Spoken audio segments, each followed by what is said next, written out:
On continue, c'est le deuxième message de cette série Pasteur Serge a très bien introduit la semaine passée. J'ai été le voir, j'ai dit hey, ça me donne le goût d'assister à cette série-là. Donc, je ne sais pas vous, mais c'est vraiment intéressant de voir qu'on plonge nos regards dans l'épître de Jacques et on regarde qu'est-ce que ça nous dit pour nos vies.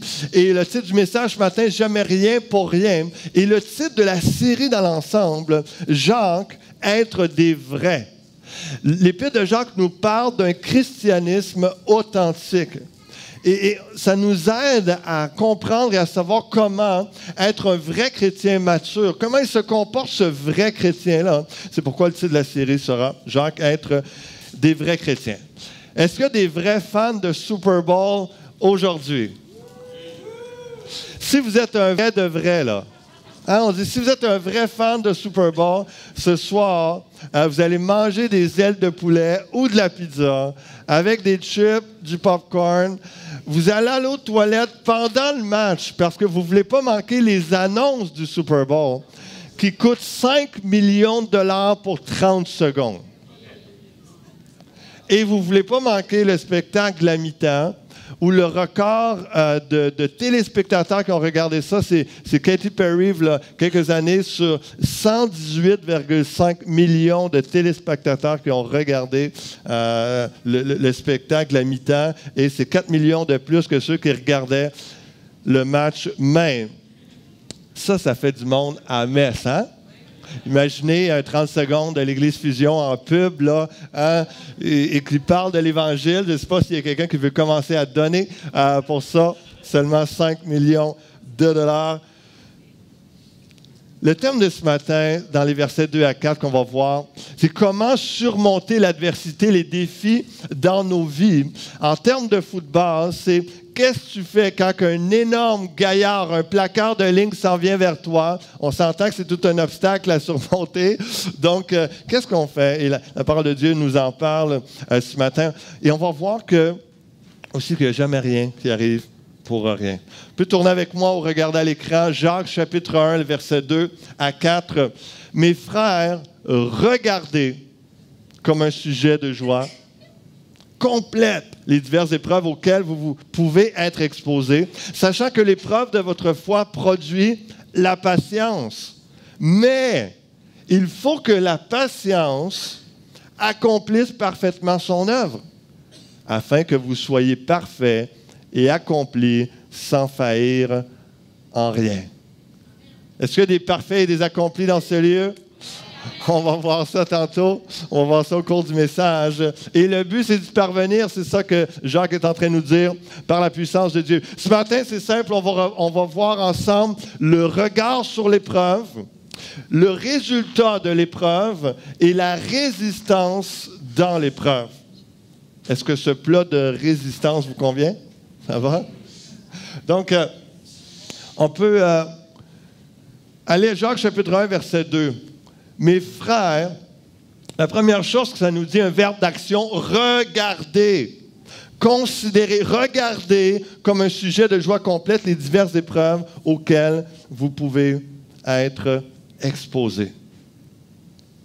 Et tout d'abord, juste avant la petite expression « mes frères », c'est beau parce que l'apôtre Jacques est en train de dire « on est tous dans le même bateau ». On a cette réalité qu'en tant que chrétien, si vous êtes des enfants de Dieu, vous êtes des chrétiens, vous aurez des défis à surmonter, vous aurez des épreuves. Donc, Jacques parle à des chrétiens comme lui, il est dans le même bateau qu'eux. Il y a un lien d'appartenance, un lien familial. Il les aime et il vit comme eux des épreuves. L'apôtre Jacques, comme on croit être le frère du Seigneur, un homme important dans l'Église de Jérusalem, un homme d'impact, et puis d'être inspiré, est en train de dire « Hey, on est dans le même bateau, on vit la même chose. Vous avez des épreuves, moi aussi, et c'est une réalité. Mais maintenant, voici ce qu'il faut faire. C'est de regarder comme un sujet de joie complète les diverses épreuves. » Donc, le regard sur l'épreuve. Hein? On parle souvent d'histoire de la paire de lunettes. Hein, le cadre conceptuel. Comment vous regardez les épreuves? On va considérer l'épreuve dans la joie. L'idée, c'est au lieu d'être sidéré, c'est de considérer l'épreuve dans la joie. Considérer l'épreuve, c'est un acte délibéré de la pensée. C'est une acceptation consciente dans la pensée d'une attitude définie. Moi, je décide, je considère que ce que je vois, ce que je suis en train de vivre, c'est une opportunité que Dieu est en train de me donner. C'est un choix que vous faites, peu importe la grosseur de l'épreuve, de ce défi devant vous. Donc, l'attitude à adopter, la manière de voir l'épreuve en tout temps, à chaque épreuve, comme un sujet de joie complète. Dans le grec, il y a l'idée de toute joie en parallèle avec toutes sortes d'épreuves. Donc, il y a le tout qui est mis en phase et l'apôtre Jacques est en train de dire, inspiré par l'Esprit, il y a une joie pour chaque épreuve. Il y a toutes sortes de joies que vous pouvez vivre pour toutes sortes d'épreuves. Et c'est comme ça qu'il faut le considérer. Et le divers, c'est intéressant parce que ça nous parle de différentes couleurs, différentes variétés, toute espèce d'épreuve, toute espèce de couleur. Et je voulais juste vous dire ce matin, ayez confiance qu'avec Dieu, vous allez en voir de toutes les couleurs. Amen? Amen. Donc, c'est vraiment, il y a cette réalité de diverses épreuves, de toutes sortes d'épreuves, mais il y a toutes sortes de joies qui viennent avec. Il y a une grâce, et la grâce de Dieu est suffisante. Rappelez-vous ça, frères et sœurs, il y a Herbert qui disait ça, théologien. La grâce de Dieu est suffisante pour chaque épreuve, peu importe sa couleur. La grâce de Dieu est suffisante pour chaque épreuve, peu importe sa couleur. Il faut comprendre que quand l'auteur dit ça, Jean ne s'attend pas à ce que on soit comme stoïque devant les épreuves, puis non, moi, ça ne me fait pas souffrir. Moi, ça ne m'affecte pas. Moi, ça me motive, les épreuves. Je suis joyeux dans les épreuves. C'est pas ça que Jacques est en train de dire. Il est en train de dire, mettez-vous dans un concept que ça va servir à quelque chose, donc mettez-vous dans la joie. Parce qu'il y a un but à ça. Et de vraiment regarder l'événement comme quelque chose qui sera glorieux. Au lieu de le voir juste comme un sujet de souffrance, malédiction, désapprobation de Dieu. Donc, c'est vraiment une question, pas d'être stoïque, sans émotion, comme si ça ne nous fera pas souffrir. L'épreuve nous fait souffrir. On s'entend là-dessus. Jacques était au courant de cela. Mais on peut considérer ça au-delà de la souffrance. Voyons ça réellement comme des opportunités et non une fin en soi. Ce que vous êtes en train de vivre, c'est difficile en ce moment, ce n'est pas la fin de votre vie. Ce n'est pas la fin de votre carrière, la fin de votre ministère, la fin de votre couple. Non, c'est une opportunité d'aller un peu plus loin, de grandir, de prospérer, d'avancer, d'entrer dans une nouvelle dimension de la vie chrétienne. Comprenez, frères et sœurs, que Dieu est en train de faire quelque chose avec vous. Dieu est en train de faire quelque chose au travers de la situation dans laquelle vous vivez. Et c'est ce que Jacques nous amène à comprendre. Le mot épreuve dans le grec, c'est pyrasmos. C'est une expérience, une épreuve, une tentation, une mise à l'épreuve ayant pour but de démontrer, découvrir la qualité de la personne testée. Tu ne le sais pas avant de passer dans le tordeur de quel bois tu te chauffes. Tu ne sais pas avant quelle est la qualité de ton cœur et de ta foi avant d'être mis à l'épreuve. N'importe quel étudiant parmi vous, vous êtes sur les bancs d'école, vous apprenez plein de matières. Mais à un moment donné, il y a soit un travail qui va te éprouver, qui va te tester, qui va t'évaluer, ou soit c'est un examen littéralement théorique. Et là, ça démontre ce que tu as appris, ce que tu as compris, ou ce que tu as appris par cœur, ce que tu vomis sur la feuille, ce que tu ne te souviens plus après. Ça, c'est une autre histoire. Mais l'idée, tu es évalué pour voir si tu passes le test, si tu es rendu à un autre niveau. L'apôtre Jacques, on va le voir un peu plus loin dans un autre message, mais je vais juste mentionner que dans le même mot grec pyrasmos, on peut tirer le mot épreuve, comme on parle de ce matin, et le mot tentation. Et la différence, c'est que la tentation, c'est l'ennemi qui vient essayer de te tenter pour te faire pécher, te faire tomber. Donc, le but de la tentation, il est négatif. C'est pour te faire chuter, tomber. Tandis que l'épreuve, Dieu permet que certaines situations arrivent pour nous mettre à l'épreuve, pour nous défier dans le but de grandir et non nous faire chuter. C'est pour ça que Jacques va dire plus loin, Dieu ne peut être tenté par lui-même en utilisant le même mot qu'on parle ce matin, mais dans un autre contexte, dans un autre sens. Dieu ne peut être tenté et ne tente lui-même personne. On pourrait dire que on aurait pu le traduire par éprouver, mais pour bien comprendre dans le français, il y a une nuance très importante et on la verra au niveau de la tentation parce qu'il y aura un message juste sur ce sujet-là. Donc, on est dans l'idée d'une épreuve qui nous fait grandir. C'est positif le but derrière cette idée-là. Et ça dit les diverses épreuves auxquelles vous pouvez être exposés. C'est une expression ramenée probablement que Jésus a utilisée lui-même lorsqu'il parlait dans Luc 10:30. Vous savez, parce qu'il y avait un pèlerin qui cheminait et tout d'un coup, des brigands tombent sur lui. Et donc, littéralement, auquel vous pouvez tomber dedans. C'est quelque chose que ça peut arriver subitement, c'est imprévu. Tu ne peux pas prévoir une épreuve. Tu ne peux pas prévoir toujours qu'est-ce qui va arriver et que là, c'est un test du Seigneur. On ne sait pas toujours. Donc, il y a vraiment l'idée, lorsque Jacques dit ça, auquel vous pouvez être exposé, c'est qu'une épreuve qui tombe dessus comme ça, comme le pèlerin marchait, tout d'un coup, des brigands viennent le battre, viennent le voler, ils sont tombés sur lui. Et la même expression dans Acte 27, au verset 41, où ça nous dit que le navire, dans un fait naufrage, est venu s'échouer. Et littéralement, c'est la même expression là il a été exposé, il a tombé, il a échoué. C'est arrêté là, c'était quelque chose, donc, comme si c'est arrivé, bang, comme ça, c'est indéterminé. Ça nous tombe dessus. Alors, on peut relaxer. Parce qu'on dit, on ne sait pas de toute façon. Prévoyons pas toujours, ça va arriver, ça va arriver, ça va arriver. On ne sait pas. On ne sait pas. Donc, faisons juste confiance à Dieu. Faisons ce qu'on a à faire dans notre vie chrétienne, dans notre vie de parents, notre vie de travailleur, etc. Vivons notre vie, faisons confiance à Dieu. Et lorsque ça arrivera, regardons l'épreuve comme une opportunité de grandir. Hier soir, on était dans une soirée de louanges inter-église, vraiment un temps béni. Puis, j'étais content de vivre. C'était la première, parce que la continuité de l'intercession régionale, pour ceux qui savent, ça fait 5 ans à peu près que je présidais des rencontres inter-église de prière. Et puis, lorsque est venue l'idée de se joindre, certains, avec Luc Gingras et Jean Cloutier, dans leur église, de faire quelque chose d'inter-église, certains me disaient avec la pensée, mais oui, mais ils ne viennent même pas à tes événements, puis toi, tu vas annuler ce que tu fais pour te joindre à eux. Et je crois réellement que Dieu m'a testé, savoir, est-ce que David, tu veux vraiment l'unité? Et moi, depuis le début, je n'ai jamais eu la pensée de faire mon affaire et puis de l'intercession régionale. Moi, tout ce que j'ai à cœur depuis plus de 10 ans, c'est de mobiliser le peuple de Dieu dans la région pour la prière, l'intercession, dans l'unité et dans la foi.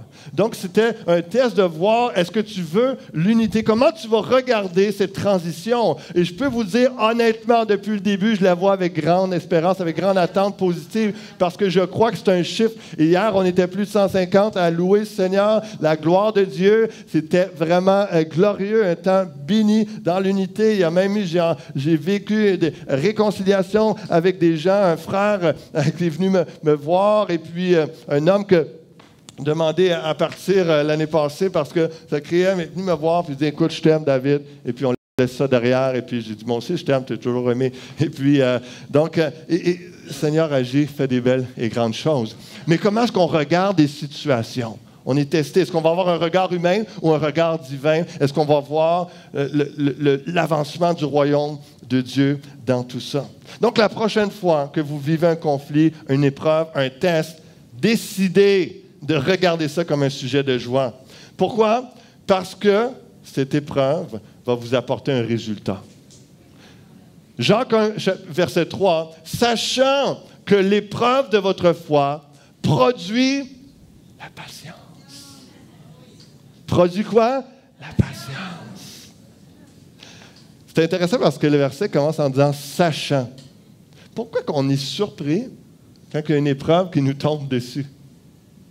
Sachant que l'épreuve de votre foi produit la patience, pourquoi certaines personnes s'attendent à quelque chose de négatif? Sachant, on le sait déjà que certaines circonstances de nos vies vont nous faire grandir. C'est un test, une mise à l'épreuve de notre foi. Justement pour voir, quand ça dit l'expression « l'épreuve de votre foi », ça pourrait être littéralement traduit « la preuve de votre foi ». Donc, ces situations-là démontrent et prouvent si nous avons la foi. Et encore une fois, c'est cette pensée-là du titre « Jamais rien pour rien ». Donc, l'épreuve, c'est la preuve de notre foi, c'est comme un contrôle de qualité. On a un pasteur Gilles qui est directeur d'assurance qualité. Et donc, il y a un produit qui est fait, il y a montage et tout en chaîne, tout ça. Hein. Lui surveille que la qualité soit faite. C'est un contrôle de qualité. Les tests dans notre vie, c'est ça, c'est un contrôle de qualité de nos cœurs. On est rendu où? Et on demande des choses à Dieu. Et puis là, il est en train de nous montrer, est-ce que tu es prêt à ça? Es-tu rendu à cette étape-là? Est-ce que ton caractère a été peaufiné encore à mon image, etc., etc.? Donc, est-ce que tu es prêt à un peu plus d'action? Tu demandes la gloire de Dieu, tu demandes ci, tu demandes ça. Est-ce que tu es prêt? Donc, il y a toutes sortes d'épreuves, mais ça produit la patience. Comme les valeurs morales sont importantes dans la Bible, le concept là, des tests, de la mise à l'épreuve, on le voit dans l'Ancien Testament, on le voit dans le Nouveau. C'est un concept qui est là et qui est important. Il est important parce que justement, ça nous fait avancer, ça nous fait réaliser où on est, et puis on peut évaluer la situation et se préparer à une autre étape dans notre vie. Hypomoné, ça c'est le mot grec pour patience. Et ce n'est pas autant la patience comme on pense, c'est la constance, la persévérance, l'endurance. Dans le Nouveau Testament, c'est le trait caractéristique d'un homme qui ne dévie pas de son but délibéré et de sa loyauté à la foi et la piété malgré les plus grandes épreuves et souffrances. Le but, c'est que malgré la souffrance ou l'épreuve, c'est que vous teniez le cap. Vous continuez dans la voie du Seigneur. Le but, c'est que vous ne déviez pas de votre route. L'endurance, la constance, la patience, comme Jacques l'utilise ici ce matin dans cette épître-là, c'est dans ce sens-là. Est-ce que vous allez être constant, persévérant, endurant dans l'épreuve pour continuer d'avancer, de vous endurcir dans certaines façons, de capacité de grandir en persévérance, en endurance, pour vous permettre de vous rendre jusqu'à l'autre étape, comme j'aime l'imager, où des fois on s'arrête avant le coin de rue, puis la bénédiction est là. Persévérez, et puis vous moissonnerez au temps convenable, nous dit l'apôtre Paul dans Galates. Et donc, cette dimension de la patience nous aide à aller jusqu'à temps qu'il y ait accomplissement, succès, réponse à la prière, bénédiction, une autre dimension dans nos vies spirituelles, de couple, de finances, à tous les niveaux, à notre famille. Donc, un homme patient, un homme constant dans son attente, une femme qui est patiente, qui endure, qui est ferme, persévérante dans sa foi. C'est un peu l'image de l'haltérophile. On peut voir l'image où ce qu'il est. Littéralement, l'idée de patience, l'épreuve nous amène nous produire en nous la patience, l'endurance. L'épreuve est comme une charge qu'on a sur les épaules. Et on a le choix de juste comme vouloir dropper la barre, laisser tomber, puis s'en aller. Ou de dire, non, c'est ça, Seigneur, tu veux que je passe par là, je la tiens. Je la tiens, j'endure. Ça dure combien de temps, tout ça? Un peu plus sérieusement, on peut voir l'autre image. Ou presque un peu plus sérieusement. Mais l'idée, c'est ça, c'est de voir, est-ce que vous allez être comme Jonas qui fuit devant l'appel, devant la responsabilité, devant le trouble devant lui, ou surtout qu'il y a une difficulté, il y a quelque chose de difficile, c'est trop pesant, moi je m'en vais, je me pousse, je fuis. Encore une fois, le test, la mise à l'épreuve, et pour savoir ce que vous allez devenir de plus en plus endurant, passez le test pour accéder à un niveau supérieur. Ça sonnait comme un peu un jeu vidéo. Hein, ça, tu passes à un niveau supérieur. Mais l'idée vraiment, hein, c'est cette endurance. Oui, il y a de la pression. Oui, c'est pesant à certains moments de votre vie. Mais faites confiance à Dieu. La charge sur votre épaule n'est jamais trop pesante. Dieu ne vous mettra pas dans un endroit pour vous faire écraser par la charge, la pression, la difficulté. Jamais, jamais, jamais. Il sait que vous êtes capable de la porter. Il vous amène sur ce chemin-là.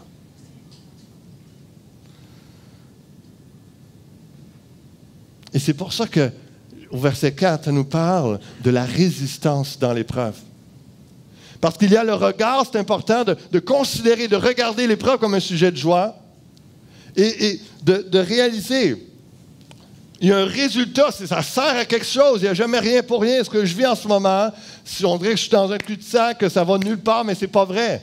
Il y a un résultat, il y a quelque chose qui va arriver de bon.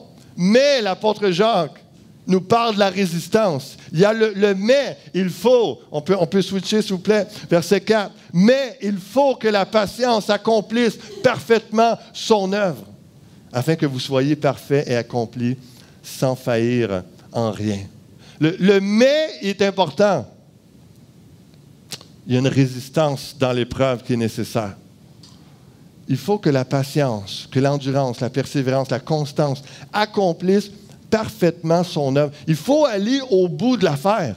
Il faut aller jusqu'au bout de l'affaire afin que vous soyez parfaits et accomplis sans faillir en rien. Il y a un désir de Dieu qu'au travers de ce qu'on vit, il y a un plein épanouissement qui prenne place dans notre vie. Accomplisse parfaitement son œuvre. Ergon, comme on a dans les mots aujourd'hui, l'ergonomie et tout ça, et puis le travail, l'ouvrage. Il y a un travail que Dieu est en train de faire. Il y a de l'ouvrage qui se fait dans votre cœur en ce moment même. En êtes-vous conscient? Donc, il faut que la patience accomplisse parfaitement son œuvre, son travail, son ouvrage dans votre cœur, dans votre foi, afin que vous soyez parfait, accompli. L'épreuve de la foi amène la patience qui, elle, apporte une maturité chez le chrétien. Et le mot qui est là, parfaitement, parfait, le mot téléos, il ne fait pas référence à la perfection absolue, mais plutôt au caractère éthique du chrétien mature. Écoutez bien ceci, ça représente un homme ou une femme fait, dans le sens de mature, parvenu à ses fins, à qui rien ne manque pour être complet. Et c'est un mot grec qui est emprunté au discours de Jésus, encore une fois, parce que lorsqu'il dit dans Matthieu, « Soyez parfaits comme votre Père céleste est parfait. » Soyez matures à l'image de votre Père. Ayez le comportement de votre Père. Ayez l'attitude de votre Père. Ou lorsque le jeune homme riche veut suivre Jésus et tout ça, et Jésus lui dit, si tu veux être parfait, vends tout ce que tu as. Hein, pas dans le sens que si tu veux être vraiment sans péché, parfait, perfection absolue, va vendre. Non, non. Si tu veux être vraiment là, dans ton plein épanouissement, puis entrer pleinement, au complet, dans l'idée de me suivre, vends tout ce que tu as. Donc, il y a cette dimension-là, cette expression-là. Parfait, téléos. Et le mot est accompli, holokléros dans le grec, entier, complet, sous tous les aspects, ne manquant pas de bout. Donc, ça va un petit peu plus, c'est comme des synonymes, mais Jacques, il met la totale pour dire parfait et accompli. Vraiment, ça donne la notion de complétude, d'entièreté, où est-ce qu'on est réellement qui Dieu veut que nous soyons devant lui. Il y a l'expression lorsqu'il y avait des sacrifices d'animaux. Vous savez, il ne fallait pas qu'il manque une patte, il fallait qu'il soit sans défaut, il fallait qu'il soit complet, entier. Pour offrir ça et que ça soit acceptable à Dieu pour le pardon des péchés. On sait que Christ est l'agneau de Dieu, celui qui s'est offert entièrement et puis il a tout donné pur, sans péché, sans défaut. Mais nous sommes appelés, comme Romain le dit, à être des sacrifices vivants. Et Dieu veut qu'on offre un sacrifice, nos vies, nos corps, tout notre être entier, quelque chose de raisonnable, acceptable à son égard, à ses yeux. et c'est une vie entière. Et c'est pour ça que les épreuves nous amènent à développer une maturité, à devenir de plus en plus complet, à devenir de plus en plus une personne épanouie dans son caractère, dans sa personnalité, à la ressemblance de Jésus-Christ, à qui rien ne manque. Cette semaine, j'ai ri avec mon épouse. Elle a reçu sa nouvelle carte d'assurance maladie. Puis elle dit, ça prend un témoin, chérie, que si je meurs, je fais des dons d'organes, tout ça, donc je coche ça. Et puis, à la blague, je lui dis, il faudrait peut-être mettre une petite note sur ta carte. Parce que tu te rappelles, quand tu étais jeune, ta famille disait que tu n'étais pas trop sentimental, puis tu n'avais pas de cœur. Donc, il disait ça parce qu'elle pleurait rarement, tout ça. Il faudrait peut-être mettre une note parce qu'il resterait surpris lors d'une transplantation cardiaque. Tu n'as pas de cœur, tu sais, c'est... C'était juste une blague, on a bien ri. Mais l'idée, c'est que Dieu veut qu'on soit complet, qu'on soit entier, à qui rien ne manque. Et donc, Jacques va dire, pour que vous soyez, le but de l'épreuve, le but de la mise à l'épreuve du test, pour que vous soyez mature, épanoui, que vous soyez complet, entier. Ça, c'est le côté positif. Puis là, il dit la même chose, mais d'une façon à la négative, sans faillir en rien. Et littéralement, lorsqu'on a une faillite, on s'entend, c'est parce qu'on est dans des gros besoins financiers. Et littéralement, c'est en train de nous dire que Dieu veut nous emmener à ce qu'il ne nous manque rien, à ce qu'on n'ait pas besoin continuellement de rechercher quelque chose, d'être dans le manque et d'être dépendant des uns des autres, dépendant d'une situation, dépendant d'une personne. Il veut nous amener à être autonome, à être indépendant dans le sens où on devient une personne qui aide quelqu'un au lieu d'être quelqu'un qui est toujours carencé, toujours comme dépendant. Il n'y a pas de direction, il est perdu dans la vie. Et pauvre petit gars, il a besoin de... Et le but, Dieu ne veut pas nous faire quelqu'un de genre pas autonome, et puis, juste comme des petits-enfants immatures. Non. Il veut nous emmener à être des adultes spirituels, matures, épanouis, à qui rien ne manque, où il arrive à un moment de sa vie, où il y a un épanouissement, où ça continue jusqu'à son retour, mais où il est en position, où il est bien, où son estime de soi est bien, il est bien dans sa peau, il est épanoui, il est heureux, et il arrive à prendre soin des autres autour d'eux et à se déverser dans l'amour, la grâce de Dieu. Je vous rappelle ce matin, les épreuves sont des opportunités de grandir, de devenir mature à la ressemblance de Jésus-Christ.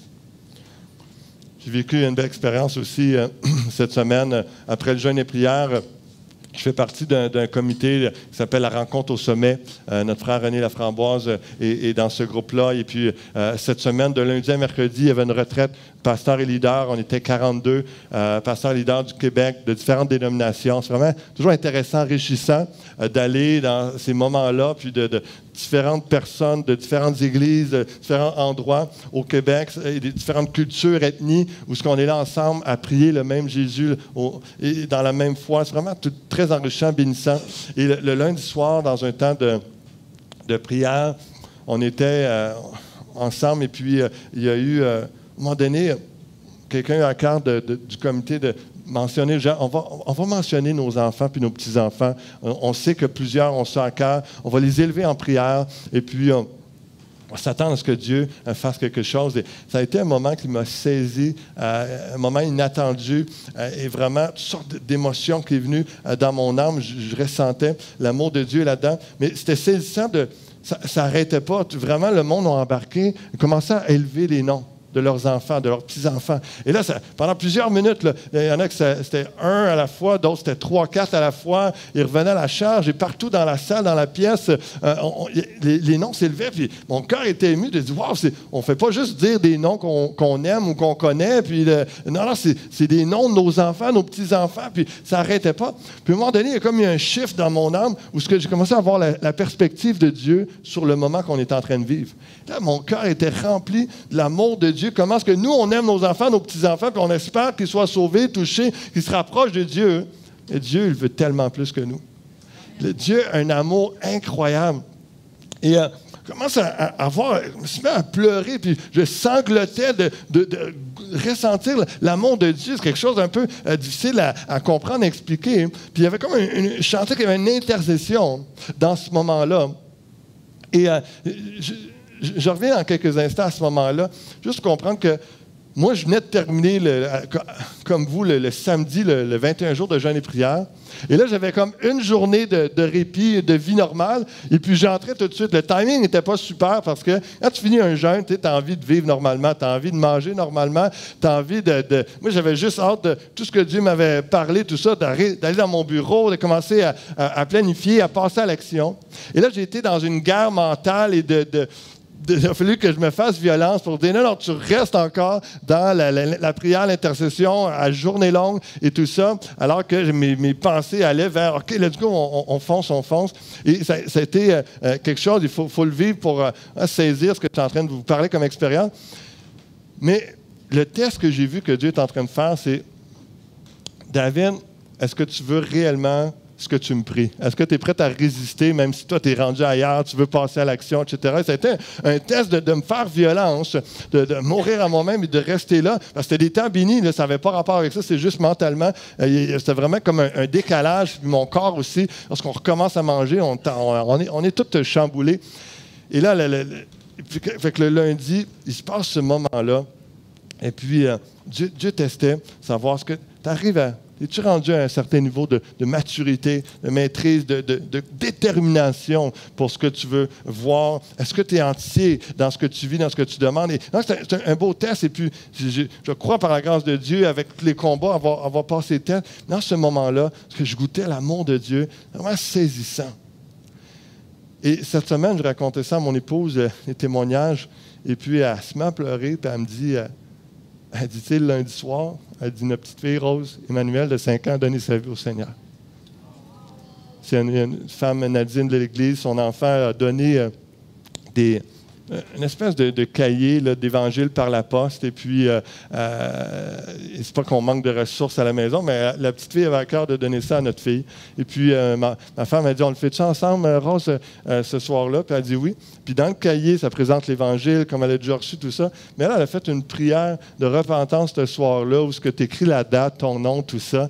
Puis moi, pendant que j'étais en train de sangloter en prière, en intercession, puis ému de l'amour de Dieu, ma petite fille donnait sa vie au Seigneur le même soir, au même moment. Et lorsqu'on persévère, lorsqu'on est testé, on est éprouvé tout bord, tout côté, mais qu'on résiste, on endure la situation et qu'on reste accroché à la foi que Dieu est en train de faire quelque chose, Dieu nous aide et qu'on veut, oui Seigneur, je vais être pleinement épanoui, entier pour toi. Il y a des bénédictions l'autre bout de l'épreuve. C'est vraiment encourageant de voir ce que Dieu est en train de faire et vraiment, ça vaut le coup d'aller jusqu'au bout de ce que Dieu veut faire en nous et au travers de nous. Je vais inviter Frédéric, le groupe, on va aller à un temps de louange et prière. On va revenir à ce chant de Christ seul me suffit. Vous allez voir comment les paroles du chant m'ont saisi que c'est vraiment en lien avec le message. Et dans ma conclusion ce matin, on a parlé le regard sur l'épreuve, le résultat de l'épreuve, et la résistance dans l'épreuve.